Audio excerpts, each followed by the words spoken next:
Nationalism in Europe, Europe में राष्ट्रवाद।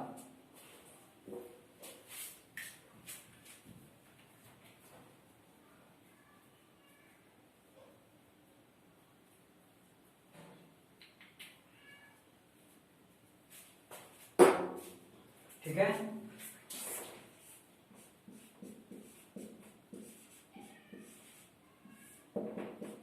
राष्ट्रवाद क्या होता है? किसी भी सामाजिक अथवा भौगोलिक क्षेत्र में रहने वाले लोगों में एकता की भावना को जागृत करता है। क्या? राष्ट्रवाद। हमारा इतिहास का जो पहला चैप्टर है वो यूरोप में राष्ट्रवाद है। चैप्टर का नाम क्या है? यूरोप में राष्ट्रवाद। जो यूरोप में राष्ट्रवाद आया सभी व्यक्तियों में, और उसके बाद जो यूरोप का उदय हुआ था, किस प्रकार उदय हुआ, आज हम उसके बारे में चर्चा करेंगे। तो उससे पहले समझने से पहले हम राष्ट्रवाद को समझ लेते हैं। राष्ट्रवाद क्या होता है? राष्ट्रवाद है एक ऐसी भावना जो किसी भी व्यक्ति में सामाजिक या अथवा भौगोलिक क्षेत्र में जो व्यक्ति रहते हो उन सभी व्यक्तियों में एकता की भावना को जागृत करता है। राष्ट्रवाद क्या कहलाता है? राष्ट्रवाद एक ऐसी भावना है जो किसी भी भौगोलिक अथवा सामाजिक क्षेत्र में रहने वाले व्यक्तियों में राष्ट्र की प्रति भावना को क्या करता है? जागृत करता है। ठीक है, अब राष्ट्र समझ लेते हैं।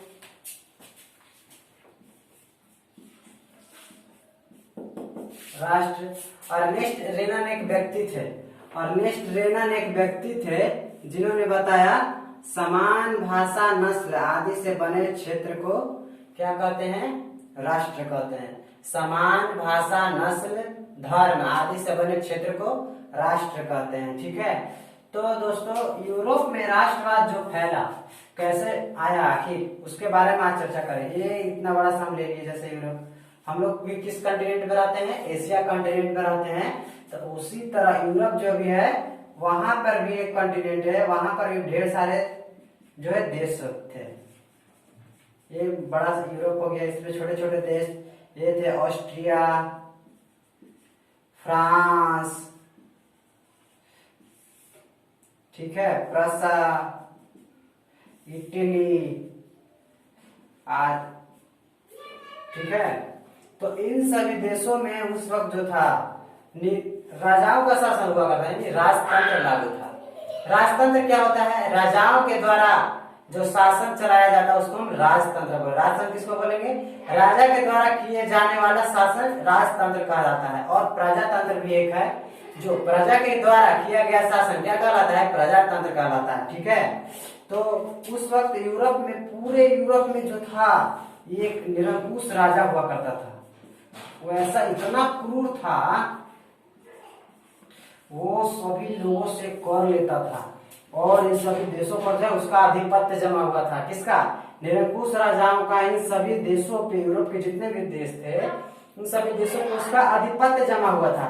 तो आधिपत्य जमा हुआ था तो सबसे पहले फ्रांस ने सोचा कि हम आखिर अपने देश में इतने होते हुए भी किसी दूसरे के प्रति आधिपत्य क्यों रहेंगे? हम अपने देशों के जनता को जगाएंगे। कुछ कुछ जो लोग हैं, जैसे हमारा भारत भी जब अंग्रेजों का गुलाम हुआ करता था तो उस वक्त सभी लोगों में एकता की भावना नहीं थी। राष्ट्रवाद जगाने का जो कार्य किए थे भगत सिंह जो थे, पर्चे बांटा करते थे, और चंद्रशेखर आजाद भी उसमें शामिल थे। पर्चे बांट बांट कर लोगों को प्रति एकता की भावना जागृत करते थे, लेकिन कोई उतना व्यक्ति एकता के प्रति, राष्ट्रवाद के प्रति नहीं अग्रसर हो गया ऐसा।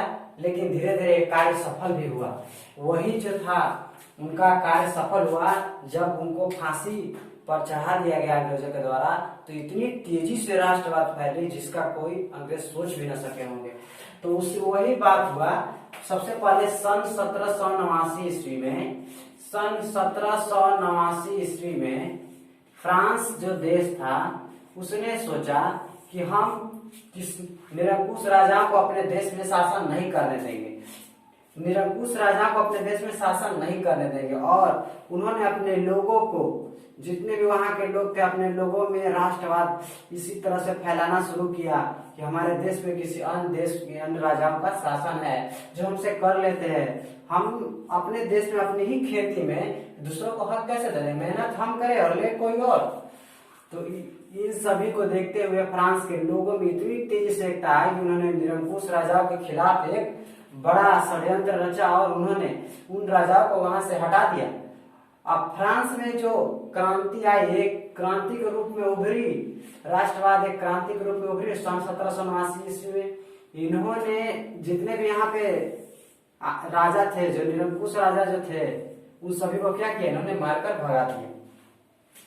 जब वहां पे राजाओं का शासन हट गया तो इन्होंने क्या करा, फ्रांस ने क्या करा, अपने देश में शासन लागू करना शुरू किया।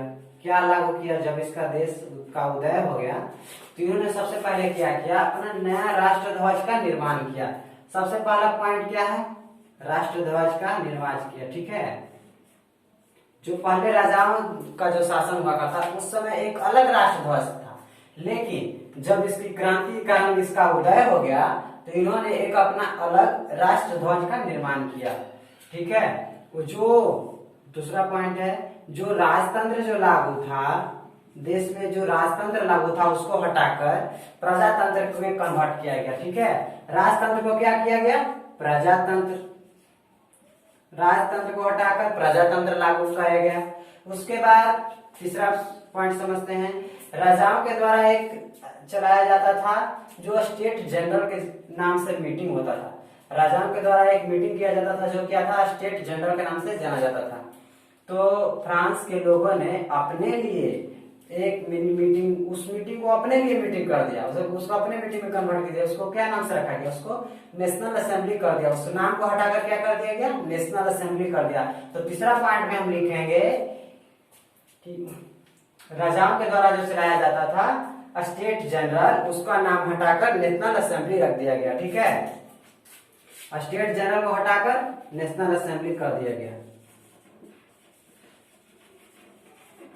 ठीक है, चौथा पॉइंट हम समझेंगे। चौथा पॉइंट, फ्रेंच भाषा जो थी फ्रांस की, उसको राष्ट्रभाषा घोषित कर दिया गया। अब पूरा फ्रीडम मिल गया था तो उन्होंने अपने देश की एक भाषा रखी, वो भाषा क्या थी, फ्रेंच। फ्रेंच को उन्होंने राष्ट्रभाषा घोषित कर दिया। ठीक है, और सभी उन्होंने एक कानून बनाया जिसके तहत सभी लोगों के लिए समान कानून होने चाहिए। जब उनका उदय हो गया फ्रांस का तो उन्होंने एक नियम लागू करा जिसमें सभी लोगों के लिए एक कानून हो, सभी लोगों पे एक कानून और एक अपने अधिकार मत से साथ जी सके। ठीक है, सभी लोगों के लिए समान कानून लागू किया गया, सभी लोगों के लिए समान कानून। ठीक है, उसके बाद समझते हैं, वहां पे आयात और निर्यात के लिए कर लगाया जाता था। अगर हम मान लिए यहाँ बिहार में है, बिहार से दूसरे राज्य में गए, झारखंड में गए, तो झारखंड में जाने के कारण हमको उसे टैक्स ले रहा है, किराया ले रहा है कि यहाँ आने का तुम्हारा, यहाँ इसमें इस राज्य में एंट्री लेने का तुम्हारा कर लगेगा। वो जो कर था उस सभी करों को क्या कर दिया गया, समाप्त कर दिया गया। कहाँ से, जब राष्ट्र ये फ्रांस में जो उदय हुआ उन्होंने इतना सारे कार्य किए। ठीक है, तो फ्रांस में क्रांति आई तो उन्होंने तो अपने देश में तो बदलाव लाया, तो उसको देखते हुए फ्रांस के जो अन्य देश थे उन सभी ने सोचा, फ्रांस ने अपने देश में राष्ट्रवाद जो फैला उसकी वजह से आसपास सभी देश में राष्ट्रवाद फैलना शुरू हो गया। जब सभी देशों में राष्ट्रवाद फैलना शुरू हो गया तो फ्रांस ने सभी देश, अपनी ही नहीं बल्कि सभी देशों को भी मदद की। आसपास के जो जितने भी देश थे उन सभी देशों में भी इन्होंने राष्ट्रवाद फैलाया और जो निरंकुश राजा जो शासन करते थे उन सभी को वहां से हटाया। ठीक है, तो फ्रांस में एक नाम आता है नेपोलियन बोनापार्ट का, जो एक ऐसे व्यक्ति थे जिन्होंने अपने दम पर फ्रांस की सेना को बहुत दूर तक ले गया। अपनी योग्यता के बल पर इन्होंने शासन पर भी बैठा, फ्रांस के शासन पर भी बैठा। ठीक है, तो नेपोलियन के बारे में समझे नहीं। इनका जन्म हुआ था 1769 ईस्वी में, सन 1769 ईस्वी में इनका जन्म हुआ था। और इनका जन्म कहाँ हुआ था, कोर्सिका नामक द्वीप पे हुआ था। नेपोलियन के बारे में हम आपको बता रहे हैं। नेपोलियन एक व्यक्ति थे जिनका जन्म 1769 ईस्वी में हुआ। उनका जन्म हुआ था कोर्सिका नामक द्वीप में हुआ था। उनके पिताजी का नाम था कार्लो बोनापार्ट। उनके पिताजी का नाम क्या था? Carlo Bonaparte. नेपोलियन के बारे में बता रहे हैं। नेपोलियन ऐसे व्यक्ति थे जिन्होंने सैन्य शिक्षा जो थी ली। सैन्य की शिक्षा कहां से ली? इंग्लैंड से ली। सैन्य शिक्षा इन्होंने इंग्लैंड से ली और इंग्लैंड से सैन्य शिक्षा लेने के पश्चात ये फ्रांस के एक सामान्य सैनिक के रूप में भर्ती हो गए। फ्रांस में एक सैनिक के रूप में भर्ती हो गए। फ्रांस में जब सैनिक के रूप में भर्ती हुए तो उनमें इतना योग्यता था कि तुरंत सैनिक के कमांडर बन गए। क्या बन गए? सैनिक के तुरंत कमांडर बन गए। सैनिक के जब कमांडर बन गए तो आसपास के जो लोग थे, देश थे, इन सभी देशों पर इन्होंने क्या किया? आधिपत्य जमाना शुरू कर दिया। मतलब इन सभी राज्यों को जीतना शुरू कर दिया। हम आपको बताएं सबसे पहले राष्ट्रवाद कहां से फैला था? फ्रांस से। तो फ्रांस में फैला राष्ट्रवाद तो आसपास के सभी देशों में जो राष्ट्रवाद फैलाने का काम शुरू किया था यही फ्रांस ने ही किया था। और फ्रांस ने शुरू किया था। नेपोलियन जो था इसमें महत्वपूर्ण भूमिका थी। नेपोलियन क्या करता था? यहाँ से निरंकुश राजा को हटा दिया और इस देश पे जो है अपना कब्जा जमा लिया। आसपास के जो क्षेत्र देश थे उन सभी को अपने कब्जे में ले लिया। कौन? फ्रांस। इसमें सहयोगिता कौन निभाई? सबसे बड़ा नेता कौन था? नेपोलियन। नेपोलियन और क्या किए थे? ये जब राजा बने, वहां के शासक बने थे इन्होंने सन 1804 ईस्वी में से 1815 तक। सन 1804 से 1815 तक ये फ्रांस की राजगद्दी पर बैठे। तो इन्होंने राजगद्दी पर बैठने के बाद पश्चात क्या क्या कार्य किए उनके बारे में हम चर्चा करेंगे। इनका जो था ये क्या किए? जो प्रजातंत्र लोगों ने लाया था, राजतंत्र को हटाकर प्रजातंत्र, जब फ्रांस का उदय हुआ था उन्होंने पुनः वही कर दिया। प्रजातंत्र को हटाकर राजतंत्र ला दिया। राजतंत्र लाया तो वहां के लोगों ने बोला कि आखिर ये तो गलत है। तो आज हम लोग अपने इक्वल फ्रीडम, इक्वालिटी के राइट टू इक्वालिटी के अनुसार, यानी सबको सबका अधिकार के अनुसार हमने प्रजातंत्र लाया था ना, तो राजतंत्र कर दिया। तो अपने नियम से रूल लगाएंगे। लेकिन नहीं, इन्होंने जो नियम लाया सबका समान अधिकार का नियम लाया था। सबको समान अधिकार का नियम था, सबको समान। और एक और इन्होंने सबसे बड़ी जो नियम लाई, संपत्ति का अधिकार। संपत्ति का अधिकार किन्होंने लाया? नेपोलियन के कार्य थे। संपत्ति का अधिकार मतलब कोई भी व्यक्ति हो अगर जितना चाहे उतना संपत्ति फ्रांस में अपने रख सकता है, उसको किसी भी प्रकार का रोक टोक नहीं है। ठीक है, ये इन्होंने नेपोलियन ने कार्य करा था। तो इसके बाद नेपोलियन का जो अंत होता है 1815 ईस्वी में हो जाता है। कैसे होता है?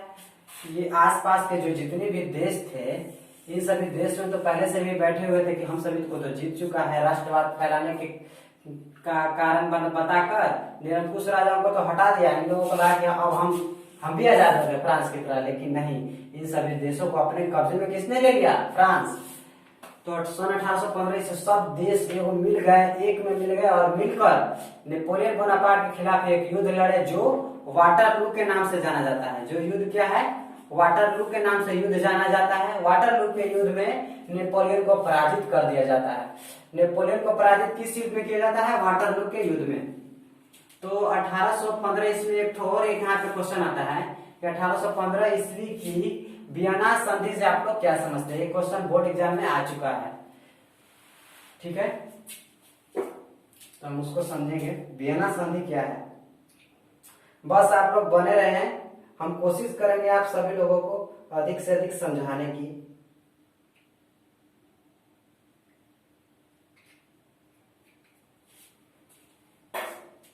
ठीक है, तो देखिए 1815 जब ये क्या हुआ, फ्रांस का जो जितना भी एरिया जीता हुआ था इन सभी देशों ने मिलकर एक वाटरलू के नाम का युद्ध लड़ा जिसमें नेपोलियन को हरा दिया गया। ठीक है, नेपोलियन को जब हरा दिया गया और इसको सेंट हेलेना नामक द्वीप पे बंद कर दिया गया, जिसके पश्चात वहां उनकी मृत्यु हो जाती है। कहाँ? सेंट हेलेना द्वीप पे बंद कर देते हैं उसको, वहां पे मृत्यु हो जाती है।